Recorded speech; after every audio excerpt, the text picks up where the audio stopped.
नमस्कार, दीप्स किचन मराठीमध्ये मी दीपाली आपलं मनापासून स्वागत करते। चला तर मग आज मी तुम्हाला कुठली रेसिपी दाखवणार आहे ते आपण पाहूया। कोळंबी भात करण्यासाठी मी इथे 300 ग्रॅम बासमती राईस घेतलेला आहे आणि तो स्वच्छ धुवून 10 मिनिटं पाण्यामध्ये भिजत ठेवला आहे।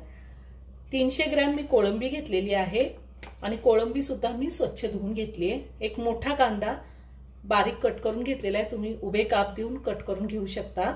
2 मीडियम साइजचे टोमॅटो कट करून घेतलेले आहेत। 1 चमचा आलं लसणाची पेस्ट, अर्ध्या लिंबाचा रस लागणार आहे आपल्याला, अर्धा चमचा हळद, 1 चमचा धने पावडर, 1 चमचा गरम मसाला पावडर, 1 चमचा लाल तिखट, चवीनुसार मीठ, थोडी कोथिंबीर, थोडी पुदिन्याची पानं घेतली, 1 चमचा साजूक तूप घेतलेला आहे, 1 तमालपत्र घेतले, अर्धा चमचा जिरे, 2 दालचिनीचे तुकडे घेतले, 1 चक्रफूल घेतले, 1 मसाला विलायची, 6 मिरी घेतलेले आहेत आणि 4 लवंगा, 4 हिरव्या मिरच्या घेतल्यात आणि आपल्याला तेल लागणार आहे। सगळ्यात आधी आपण कोळंबीला हळद लावून घेऊयात, थोडं मीठ घालायचंय आणि अर्ध्या लिंबाचा रस, तुमच्याकडे जर लिंबू मोठा असेल तर 2 चमचे लिंबाचा रस घालायचा आहे। आता हे सगळं मी हाताने व्यवस्थित कोळंबीला लावून घेते।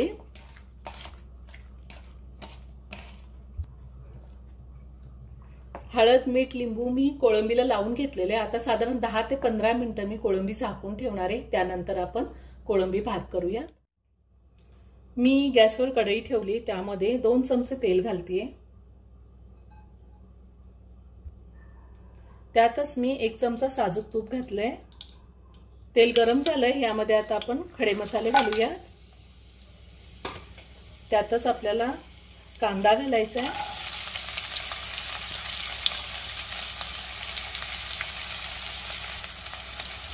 चार हिरव्या मिरच्या घेतल्या आहेत त्याही घातल्यात मी, आणि कांदा मी 2 मिनिटं परतून घेणार आहे। कांदा मी 2 मिनिटं परतून घेतलेला आहे। आता आपल्याला त्यामध्ये आलं लसणाची पेस्ट घालायची आहे, पुन्हा आपण 1 मिनिटभर परतून घेऊया। आलं लसणाची पेस्ट मी 1 मिनिटभर परतून घेतली। आता आपल्याला यामध्ये टोमॅटो घालायचा आहे आणि टोमॅटो सुद्धा आपल्याला साधारण 2 मिनिटं परतून घ्यायचा आहे। त्यातच मी बारीक चिरलेली थोडी कोथिंबीर घालते। टोमॅटो मी 2 मिनिटं परतून घेतलेला आहे। आता आपल्याला पावडर मसाले घालायचे। आपण अर्धी हळद कोळंबीला मॅरिनेट करताना वापरलेली आहे आणि अर्धी मी आता घातली धने पावडर,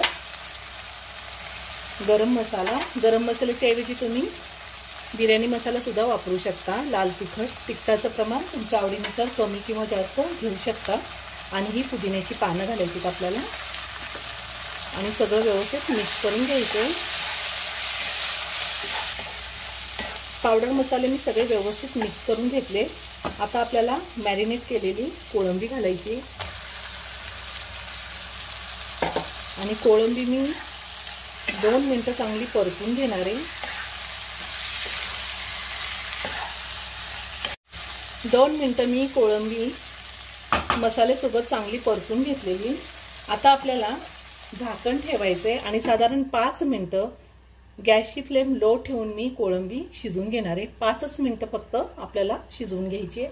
5 मिनिटं झालेली आहे, मी झाकण काढते। कोळंबीला छान पाणी सुटले। आता आपल्याला यामध्ये तांदूळ घालायचा आहे।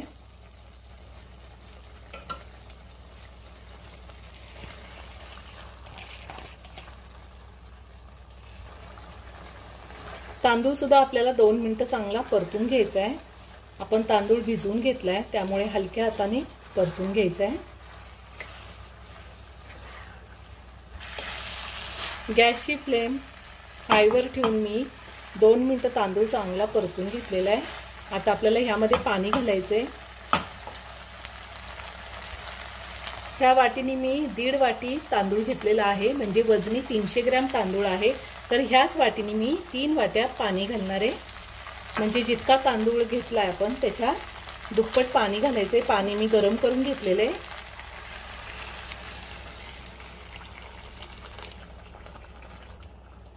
आणि ह्यातच आपल्याला चवीनुसार मीठ घालायचंय। आपण कोळंबीला सुद्धा थोडं मीठ घातलेलं होतं, त्या अंदाजे मीठ घालायचंय। आणि आता हे सगळं पुन्हा व्यवस्थित मिक्स करून घेऊया। तुमचा तांदूळ नवीन जुना कसा आहे त्या अंदाजे तुम्ही पाणी कमी जास्त घेऊ शकता। तांदूळ जर जुना असेल तर पाणी जास्त लागतं आणि तांदूळ नवीन असेल तर पाणी कमी लागतं। आता हे सगळं व्यवस्थित मिक्स करून घेतलंय मी। एक उकळी आल्यानंतर आपल्याला झाकण ठेवायचे। छान उकळी आली आहे। आता आपण पुन्हा सगळं व्यवस्थित मिक्स करून घेऊया एकदा। आणि आता गॅसची फ्लेम मी लो टू मीडियम वर ठेवली।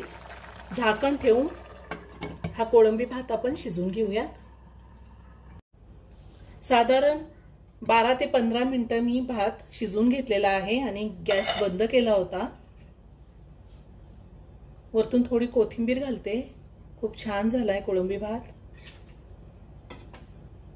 आणि एकदम छान सुटसुटीत झालेला आहे। भात जसा थंड होईल तसा अजून सुटसुटीत होतो। आता मी तो काढून घेते। एक नंबर लागतो असा भात केला की। आपला कोळंबी भात तयार करून झालेला आहे। खूप छान झालाय। तुम्ही एकदा नक्की करून पहा। व्हिडिओ जर आवडला तर व्हिडिओला लाईक आणि शेअर करायला विसरू नका। रेसिपी आवडली असेल तर कमेंट करून नक्की कळवा। पुन्हा भेटूया अशाच एका छानशा साध्या आणि सोप्या रेसिपी बरोबर। धन्यवाद।